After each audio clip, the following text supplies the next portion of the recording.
Welcome to the Beer Ladies podcast with your hosts, Lisa, Katie, Christina, and myself, Tandy.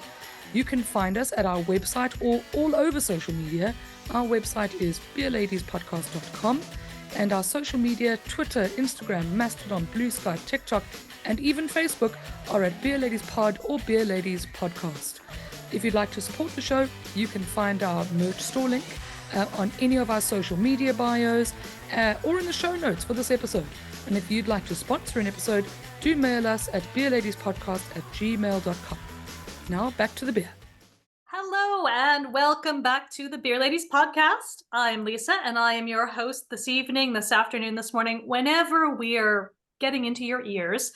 And I am joined today by my two co-hosts, Katie and Christina. Hello, ladies. Hello. So we are excited because we are bringing you some more history knowledge. We know that while we were on our holiday break, a lot of you were saying, we want more history episodes. We want more history episodes. And so we are here to oblige. But before we get into today's topic, which is going to be, we'll say medieval plus, and then we'll get into what it is properly in a minute. We're going to start with our regular, what are you drinking? So actually, Christina, I'm going to start with you because I know you're not on the booze tonight, but you do have something that looks very pretty as we record. Yes, I have my skeleton teacup, which I'm obsessed with, which is great on this very cold and windy day. Hear, hear. Nothing wrong with a good cup of tea. We are always here for it. So, Katie, what do you have? And I will just link in, do a little segue into the cold IPA. Cold. Because it's not actually that cold. It's just miserable. No, yeah, it's just it's windy. The sideways rain that gets to you. People were saying, oh, I can't wait for it to warm up. And I'm like, I prefer it to be 0 degrees than sideways rain. I'm sorry. Anyway, I am drinking a Rascals cold IPA. And it is part of their breakthrough IPA outbreak. I'll get there eventually. Outbreak series. And I would really love this to join their core range because yes, I really like it. It's a lovely IPA and it's become one of my go-to IPAs when I'm in the off license, and I've had it on tap in the Rascals. And it's lovely.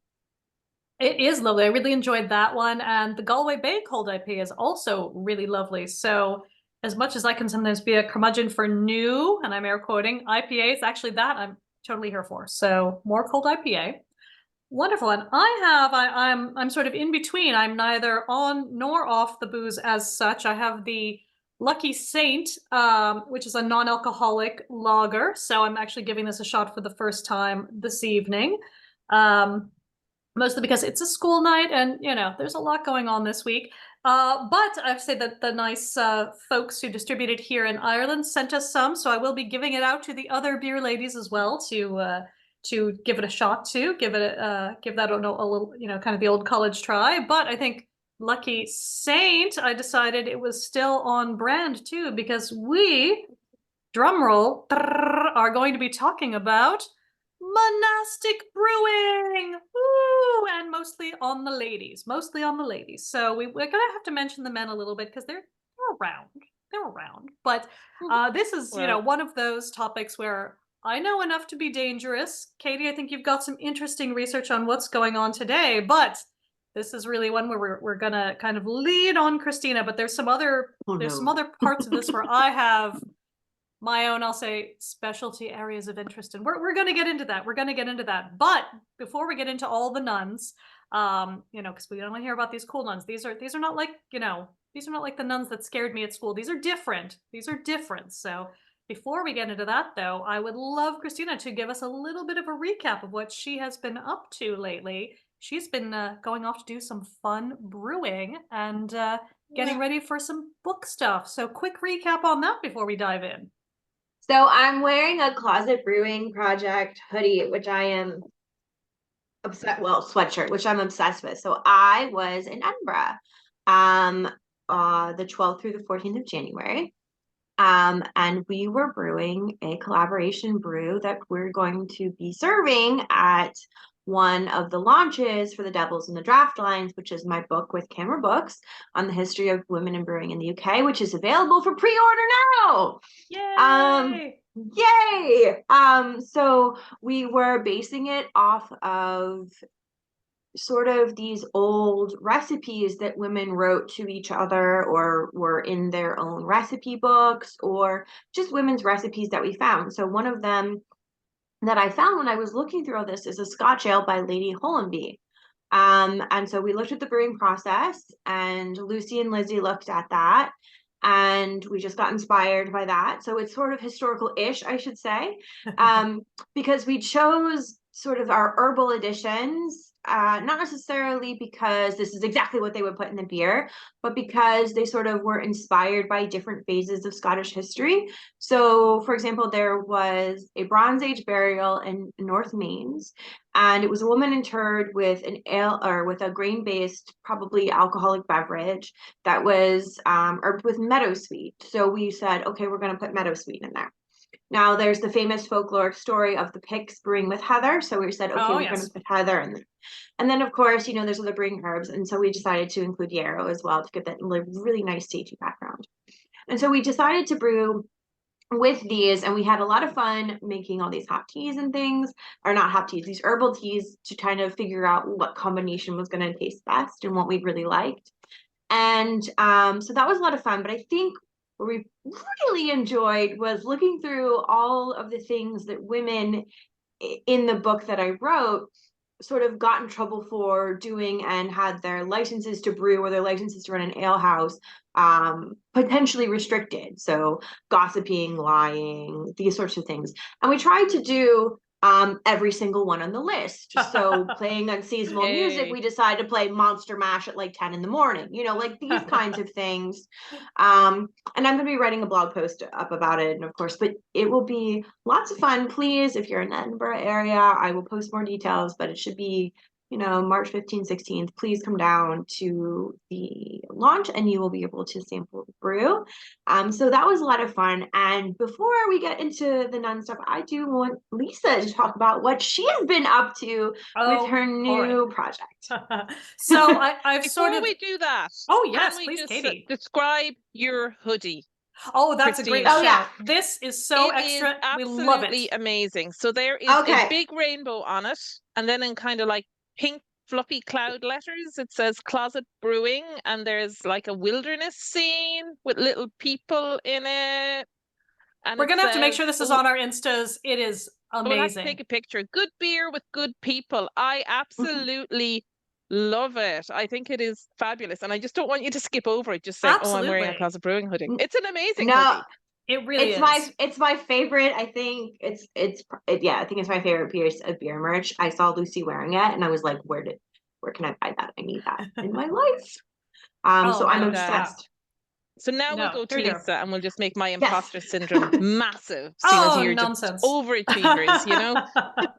Well, mine isn't even that exciting. I didn't do much new exactly. I've just spun out, if you like, all of my Weirdo Guide to Dublin Pubs blog posts into their own little online home. So for those who don't know, I try to go to a new pub each week. It doesn't always happen because life, but the goal is to try to have at least, you know, one new pub a week.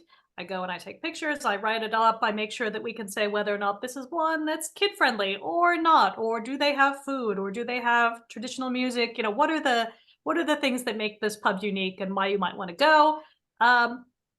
So yeah, the good news is I'm never going to run out. So if you can just, you know, anyone, you can just, you know, point your browsers to weirdodublinpubs.com. That will take you there. So I've just moved them all over from one of my other websites, and they're now standalone. And I'm trying to even do the TikToking for them, even though I'm very bad at TikTok. But there's an Instagram for it as well.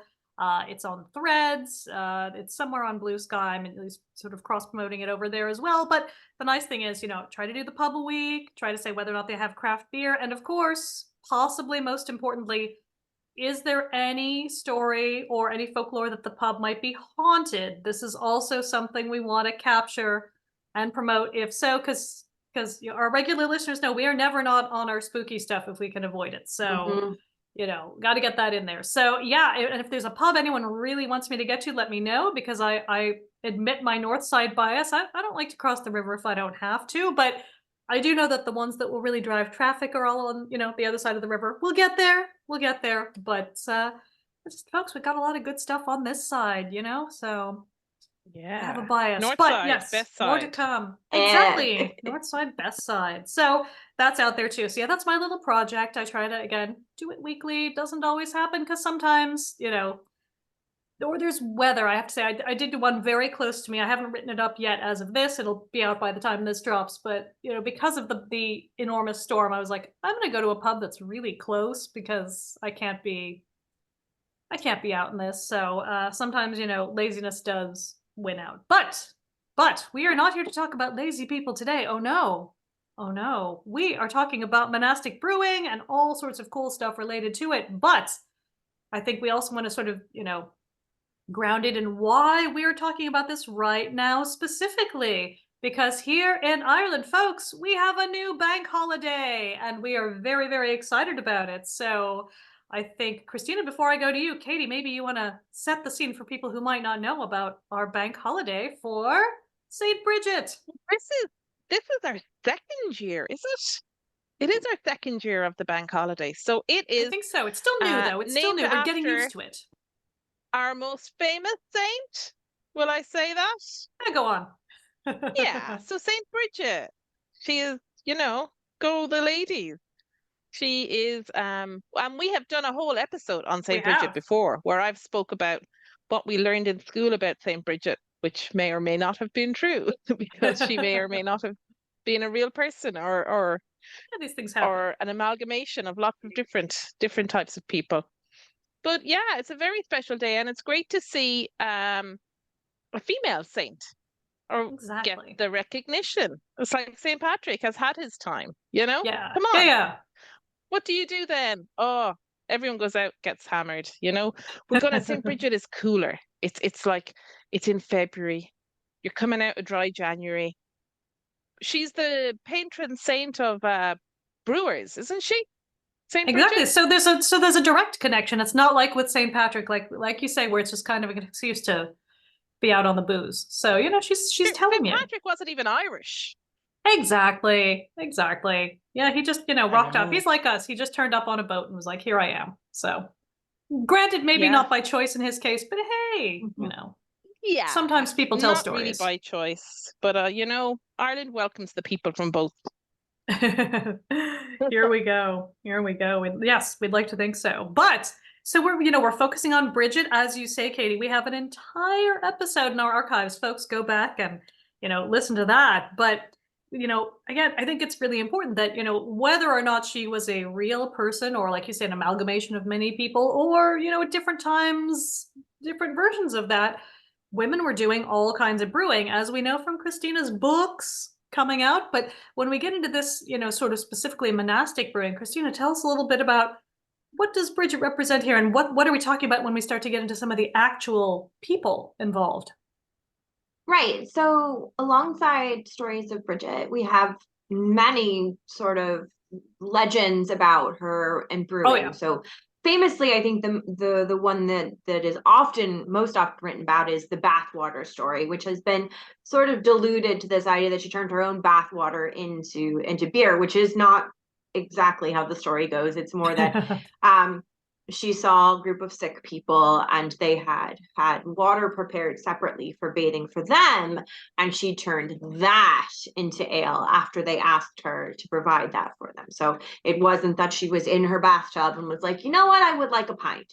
A little more complicated than that. But I think one or perhaps the other most famous story is the story of she has, founded the monastic community in Kildare, and it's new there, and she has, her nuns, and she gets the idea at the last minute around Easter that she is going to brew ale to supply all the churches around her. Now, this is a new concept for this particular location, of course, because they're new.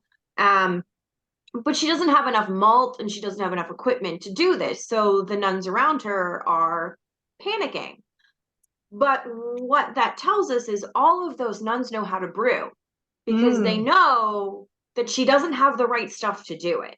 Now, this story is fictional, probably, I don't want to offend everybody, but, most likely fictional. But the writer who wrote it is perhaps talking about and speaking about nuns that he would have been familiar with in his own time, because it was written 150 years after she supposedly lived. So he's talking about and writing about these women with the knowledge of what nuns would have had around him. And so again, it's not surprising that she brewed just the time that she brewed, and this was new. And again, the nuns knew that she didn't have the right stuff to do it. Right. And that very clearly tells us that they were familiar with brewing. And so we have this amazing book, which I can really highly recommend if you're interested in nuns or chemomonasticism and all. So this is by Tracy Collins, and let me see if I can get it to not blur. And this is like quite a tome you're holding up. Like, this is a proper, solid kind of book. So this is Female Monasticism in Medieval Ireland and Archaeology, and it's by Tracy Collins. And this is an amazing book. I have looked through it and analyzed what she's looked through basically in my study. So of course I have a book on Irish brewing history that's coming out next year around this time. So this was a really amazing source for my book. And I really, again, do highly recommend this book. And through Tracy Collins's book and the research and the things that she's analyzed, it's clear that nuns were brewing. By the archaeological evidence. She has evidence much later into the medieval period, later medieval. And there's clear-cut data that shows that nuns were brewing in these monastic communities, which I think is just really fascinating because, we forget that nuns were brewing as well alongside monks. And because there's quite a bit to be done about monks and brewing. We talk about that quite a bit in sort of beer history. That's kind of the quintessential monk with the pint, or the tankard is a common motif, I think, even in craft beer now. But we forget, but nuns were brewing right alongside them. And I think books like Collins is here really help reignite that idea. And find that really hard evidence there. But of course, you can go to the National Museum of Ireland and Archaeology, and they have an amazing exhibition on Glendalough, and you can see the barley malt, the really old barley malt from the medieval period that's there, which is really, really cool. And then, of course, we have kilns found in monastic communities. There's all kinds of evidence to support monastic brewing, and particularly in this book, nuns brewing. So be aware, I'll be talking more about that in my book that comes out next year. But if you want stuff now, seriously, get this book. It is amazing. It is such a great resource. So alongside that, my book that's coming out in March, yay! March. The Devil's in the Draft Lines. I talk about religious brewing traditions, Jewish brewing traditions, as well as medieval Christian Catholic brewing traditions. And of course, we have brewing nuns there. One of the stories I talk about is a particular priory, where the prioress and her nuns had a bit of a falling out. That's a bit of an understatement. Several of the nuns had left in apostasy, and it was drama to the point where they had to bring the case to a higher person to kind of figure out what was going to happen. And on pain of cursing, which is excommunication, they had a list of things that they had to do. And one of them was to hire a woman, a lay woman, to brew beer for them, or brew ale in this case, for them. And she had to be of good reputation. So that is another thing that I do want to stress. And this is the same with monastic communities. Just because there was brewing on the place doesn't necessarily mean it was the nuns that were doing it themselves. They could have also hired, and it's the same thing with monks. It wasn't necessarily the monks brewing themselves. They could have hired lay people to be doing the work for them on their extensive properties, like a lot of the properties in Dublin, for example. A lot of the churches, they had these liberties, these big properties. They had other people sometimes brewing for them or malting for them out on the property, as opposed to the actual members of the religious community, who could be quite few in number depending on the size. So something to keep in mind, just because brewing was happening in these communities doesn't necessarily mean that it was nuns themselves that were doing it. Now, with that in mind, I want to turn to Lisa to talk about perhaps one of the most famous nuns and sort of her stories. Sure. So for those who are just listening, I'm going to sort of scroll down. I'm wearing my naughty Hildegard ESB shirt. So it's a sort of Hildegard of Bingen, or von Bingen, as we used to say more in the 80s and 90s. But now we just translate the von into the of because we're normal like that. So we didn't back in the day. Now we do. But yeah, Hildegard is awesome. She is a polymath. She does everything because, she's, certainly, this amazing nun in that she's writing about stuff. Or to your point, Christina, she's writing, but she's actually basically dictating, because she can do that. Like, she is fancy enough that she can just like talk and have someone else take down everything. And I think that's also an important piece too around, thinking about these monastic communities, both male and the female. In many, if not most cases, these are your posh folks, so they may not be doing a lot of the hands-on stuff themselves. Sometimes they are, though. So it's interesting in that, there is no one kind of blanket statement, but it is worth saying, in most cases, these are people coming from, like this already very sort of, let's say sort of glorified part of the population already, because they're not necessarily, royalty. They're like your mid-tier rich people. They're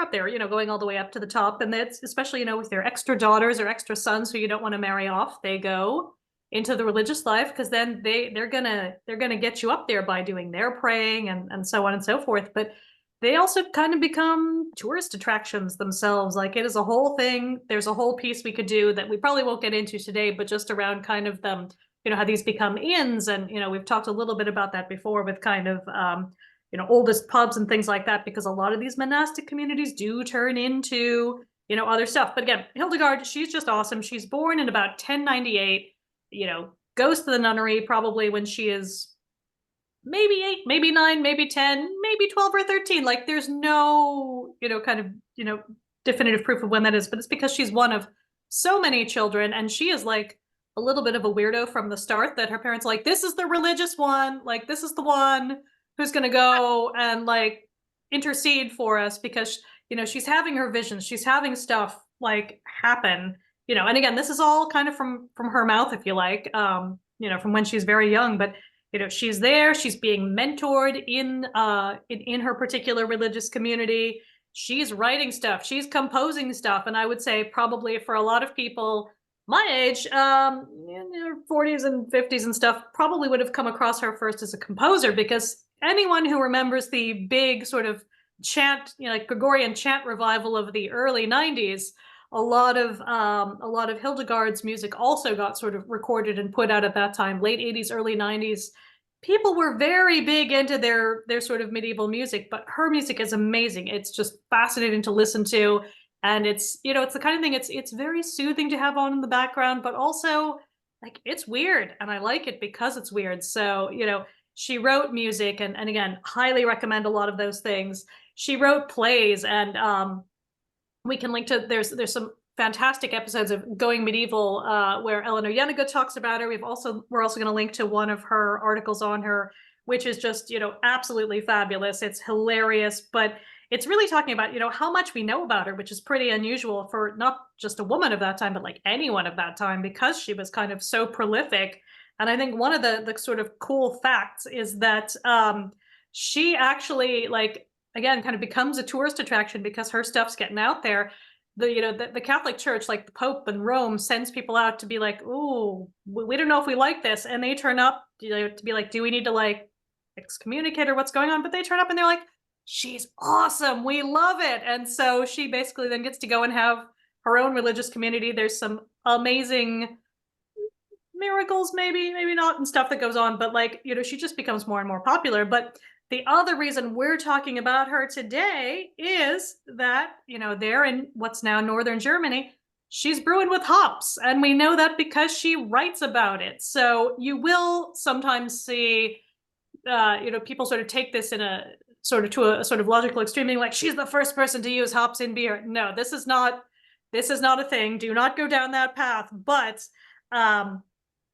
she definitely writes about it, and she writes about hops specifically, as a preservative for the beer. So she's really like, oh, this is cool. This makes your beer last longer. She's not talking about it should be dank or it should be, we're not, there's none of that. There's none of that, but it's amazing. And, she writes about all kinds of other sort of, other medicine. She writes about some more naughty things that I'd highly recommend folks take a read of or listen to. But, we're kind of a family podcast, right? So we won't get too much into it. That's a lie. We're not a family podcast. What? But we're a family podcast. I want to know. No, the fuck we are not. But yeah, she's definitely like, she's all there writing about like the female sexuality. It is, it's hot stuff. Recommend. So there's some fantastic stuff. Again, the music is kind of my OG jam with her, but really, really cool. Like, and again, I highly recommend people go back and listen to some of the episodes of Going Medieval, talking about these plays and kind of almost like proto operas she gets her nuns to put on, because they sound like amazing, like just nuts, but in a good way. So it's cool. So we've got all of, so much of her writing. And again, she was fancy enough that she could dictate it to people. But yeah, her stuff about hops is really, really interesting. Because again, we're really talking, kind of 12th century here. Hops aren't really still going to become a big thing in brewing really for another couple hundred years. Like, it's just kind of stuff people are doing, to make sure that their stuff kind of lasts locally. But I don't know, Christina, if you want to kind of get back and do that sort of definition about sort of, we got hops, we've got, we've got ale, we've got beer, we've got gruit, and why people are wrong about gruit. Let's start with that. Yeah, so I think, and Martin Cornell has written extensively about this. Oh, yeah. This idea, I think people have recreate beers and ales, I should say ales, in UK and Ireland, and they call them gruit, but that really isn't quite a thing here. I mean, that's a very specific kind of thing. And very clear in Belgium what that was. There's, we have a lot of data and for that. Whereas Martin Cornell would argue there's evidence that a lot of ales might not have had any herbal additions, or if they did, maybe one, or they would be repurposed into medicinal beers, and that's when you can kind of get more of a combination. And yes, surely some would have multiple herbal additives, possibly, but it wasn't something that was added as a matter of course. It wasn't something that necessarily everybody added the same thing. It certainly, and I would agree with Martin Cornell wholeheartedly on his sort of take on herbal additives in UK beers, and I would extend that also to Ireland, again, because certainly in Irish law and Brehon law, if they were using a standard herbal combination, it would have popped up in the laws, and it doesn't. So to me, that indicates that there isn't something as standard. There isn't something that's sort of this we're all making this kind of thing. But anyway, the moral of the story is this concept of gruit beer, or gruit ale, it really applies to a certain and specific kind, and it's not a word that I think should be used just to describe any ale that just doesn't have hops in it, has different herbal additives. I think words should be closely defined.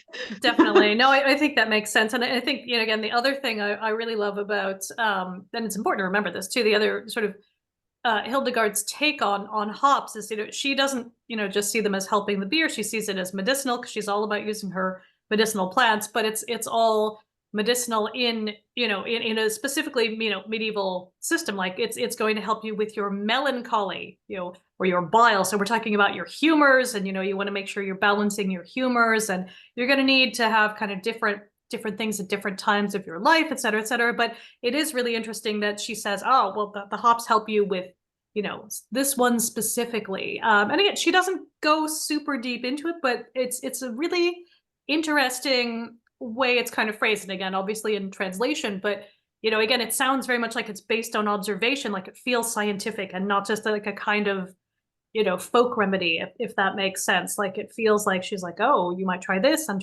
then this leads to that result. So again, it's really, really interesting that, and again, Eleanor Yediga points this out, that other people were like, no, you're this is wrong. And she's like, no, actually, no, that doesn't make sense based on sort of observation. So she's like, what if we used, observation to say this supports our theory, instead of just being like, wolves did it, which is, kind of where the vibes. Everyone else was going. The vibes, exactly. But she lived to be 81.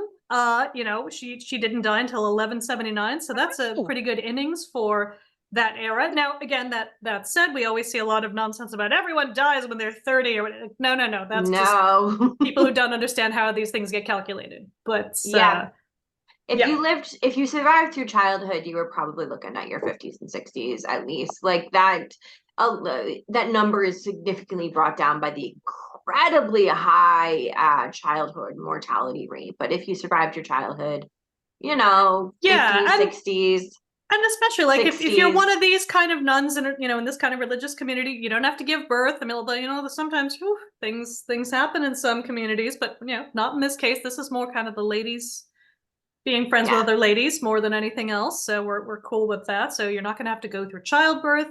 You're pretty well looked after from a food perspective. So, you're probably okay. So, and I should retract that. It really is 60s, not even, you're having a 60 somewhere in there is sort of the lifespan, and that changes depending on definitely your social rank. There were times when upper wealthier men had a higher life expectancy. Oftentimes they did, because they had access to better food and better everything. So it just really depends on your social status, what was going on. War kills people and childbirth kills people, and so those are outliers. They can be outliers, but a lot of that is it just really depends. A lot of it is really brought down by this childhood mortality. Yeah, absolutely. Childhood mortality and childbirth are all bad. And then at other times, like you say, sometimes the rich people are eating stuff that's so bad for you that ends up killing them earlier. Yeah, so exactly. Sometimes they have a lower rate. So it really just depends on, as with everything in history, it is incredibly context specific, and it really depends on who you were and where you were and when you were and all sorts of other things. And if you were smearing, mercury and lead on your face and, all kinds of fun things like that. I have spent, I don't know how many months looking at medicinal beer recipes, and I really don't know how some of these people survived. The things that they put in beer to cure themselves, I just... Yeah, no, fair enough. And that's the thing, like, it does look like, from what we know of it, her beer recipes, at least, Hildegard and what's going on in her, her two communities that she had, like, they're pretty kind of normal, again, air quoting, like, there's nothing crazy that we would see in these. And she also recommends, sort of a barley drink as a restorative if you've been sick, which you're like, that's great. They would have gotten some calories, we're all happy here. This is great. So yeah, there were definitely things that absolutely worked. They might not necessarily know why they worked, but they absolutely worked. Like, I don't want to continue this idea that medieval people were somehow very dumb, because I think that is a really silly misconception, that medieval people were smart. They, a lot of them knew what they were doing. They might not have the scientific data to back them up like we do now, but they did understand that things could happen. And, like, let's be real, we were putting strychnine in malt tonics in the late 1800s and early 1900s. So we're not really in a position to talk in the modern era about how smart we are now. My God, I know. It's like Irish mothers are convinced flat 7-Up is going to cure everything. So there you go. Hildegard was onto something. She was absolutely onto something, though, doesn't she? I mean, she definitely sounds like she was fun too. Yeah, like with the music and the plays and the, basically being like, I'm going to have people write stuff for me. This is great. Like, she's living her best life in the monastery. She gets really sad when her, close friend, as we see, certain kinds of historians say, gets sent to a different monastery. And it's like, well, she was sad because her friend left. And you're like, oh, yeah, her friend. Okay. Good. Yeah. But it's a whole thing. She was otherwise, living her best life, got to make a lot of, choices, got to have kind of a lot of agency in a time when, like most people wouldn't, not even most women, like, you know, so, you know, fair play to Hildegard, and definitely like get some of her music. And I'm sorry, not sorry, more like Hildegard of Bingen than Hildegard of Bingen with the music. It's phenomenal. And I'd like to remind everyone I'm on a non-alcoholic beer at the moment, so my brain is just that like childish and, you know, all those things. Yeah. But again, sorry, not sorry. Yeah, I think there's just this, and I should say air quotes around dumb, because, you know, I just get really frustrated when there's this idea of, you know, people portray medieval people as, you know, quote unquote dumb or quote unquote stupid, to use terms that I don't particularly like to use, but that's sort of the language that people now kind of use around them. And I think that that's really, we really need to get away from that idea, particularly. Yeah, it's like, have you met most modern people? A lot of people are barely functional, as a friend of mine likes to say. Yes. Humans are as they always were.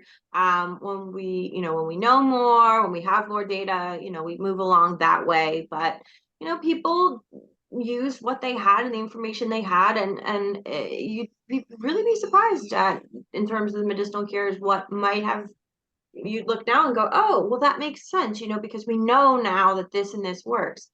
That said, I found one recipe that involved mashing up a skull and using it in beer. Hey. So to cure something, which I can tell you does not do anything, and do not, under any circumstances, do not attempt at home anything like that. Of course, that wasn't medieval, that was early modern, so we can the medieval people can kind of, again, pretend it wasn't us. Did it specify, Christina, how you had to get the skull? Yeah, so the idea, the skull of a smited minstrel or something like that. right? You know? So the thing is, so you'll find a specific recipe in my The Devil's in the Draft line, so I'm not going to give too much away, but let's just say it was a very weirdly binarily gendered, and it only considered, like, if you're a man you needed a woman's skull, and if you're a woman you needed a man's skull, and if you're not on the gender binary, then I guess you're right. Screwed. And the person had to die a violent death. Strangulation was ideal. Oh, was it? Great. Mm-hmm. But yeah, you'll have to read more about that in whatever. But yeah, and there's lots of things like that. Like they cured the plague by cutting a pigeon in half and sticking it on the swollen lip. Like there's a lot of stuff, you know. But then you think about some of the stuff that we're doing now, and you go, well, you know, it's the same as it ever was. Yeah. It is the same. But I do want to circle back to some more examples, continental examples of nuns brewing sort of around the time of Hildegard, maybe a little bit later. So about 1223, Caesarius of Hesterbach, and I'm sorry, I probably brutalized that because it's a name that I read, not a name that I say. That's normal, wrote some stories about nuns, and that hint at like their brewing culture. So one of my favorites is the story of Sister Euphemia and her demon. So Sister Euphemia, a demon had appeared to her throughout her life and told her, you know, you need to marry like a hot rich man and you do this, and she was like, no, I'm gonna be a nun. So that naturally pissed off the demons, and so they kind of followed her and tormented her throughout her life. And so one night, and it was literally like a dark, stormy night, the demons come to her. But they come as her nun friends. So it's the middle of the night, and they start talking to her. And they're like, come to the basement, let's drink some ale. And so she's immediately suspicious because, well, they're talking, which is a no-no, and it's midnight, and that's a no-no. So she's like, oh, the demons, not my friends. And so she does, you know, what we all do when we're scared, which is hide under the covers and pretend it all goes away. Fortunately for Euphemia, that doesn't quite work, and she is attacked. But what it tells us is that the nuns were brewing, because she talks about the ale that's in the basement. So they're making the ale, or someone is making the ale for them. So again, this idea that ale and beer is sort of central to the monastic community. And this goes along with, back to Brigid's time, a sort of 6th century book that's sort of instructions for nuns, talks about jobs and positions in monastic settlements. And one of them was brewing. And it stressed the real importance of this, but that there should be like a sister who was supervising the brewing, making sure everyone was silent again and no shenanigans were taking place. But again, we're stressing the importance of ale and brewing, because ale sort of occupies this liminal space in a lot of monastic writings. It's something that if you drink too much of it, you could get drunk, and that's very bad.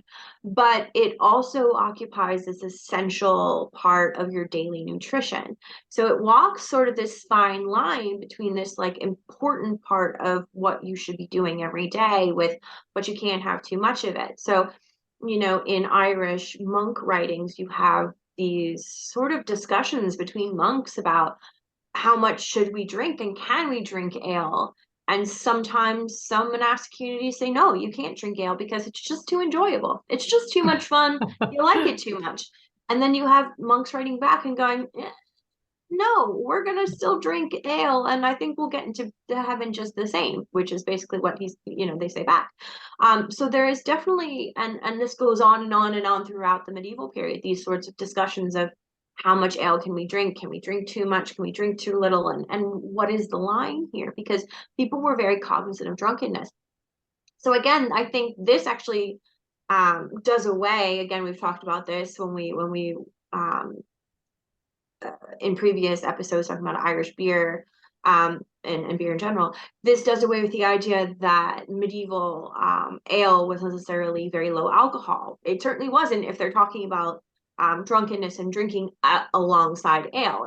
Because you can, you know yourself, if you drink a lot of, 0.5, 1.5, you're not going to get there. And especially when they're saying, limiting to certain amounts, they're definitely talking about a normal, what we would consider quote quote normal levels of alcohol in a drink. So again, I think that reiterates this idea that yes, absolutely, these are beverages that can be intoxicating.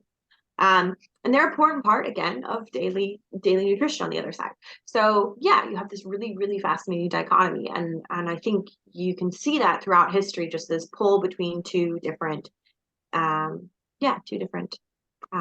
parts of life.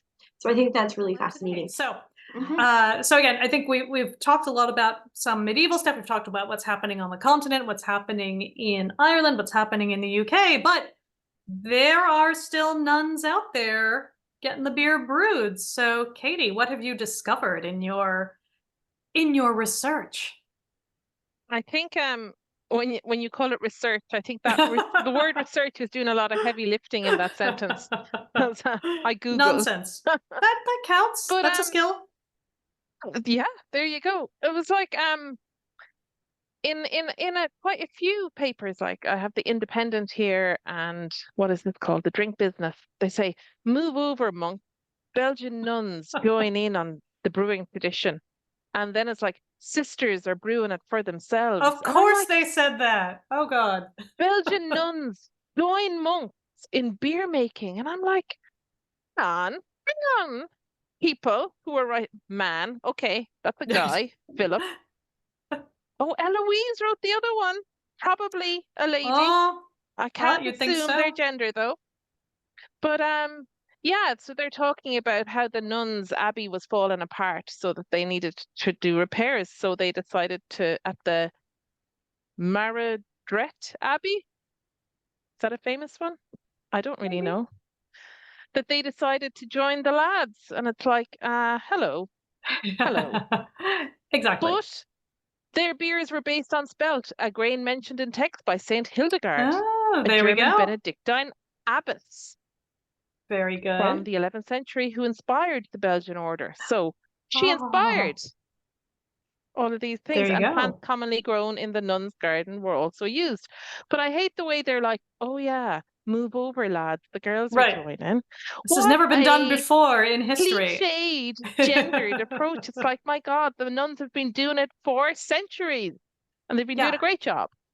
Absolutely. Oh, that's so interesting, though. Yeah, and I think you see that like every time there's a new, like I feel like every 10 or 12 years there's going to be a new monastic brewery, and mostly the lads, like you're saying, and then people kind of lose interest or, whatever. There are still like a fair few that are going, but I feel like it's always presented as this new thing, but you wouldn't ever have someone framing it like they're out to join the commercial brewers who are also men like them. But, it's just weird how you would frame that. Yeah. So it's good to see they're out there, but yeah, it's a strange, very ahistorical framing of those stories.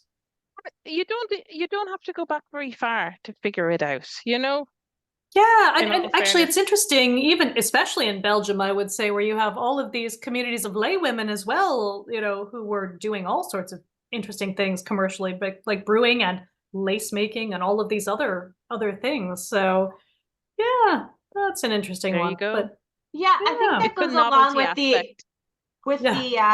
the myth that women have only started working recently when women have always worked.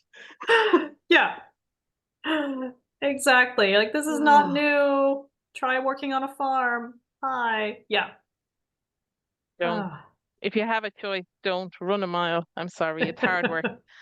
It is. Yes, all of my farming relatives would well, I would say would agree, but then there's a fair few of them still doing it, and so there you go. But someone's gotta, be getting the cows out there. So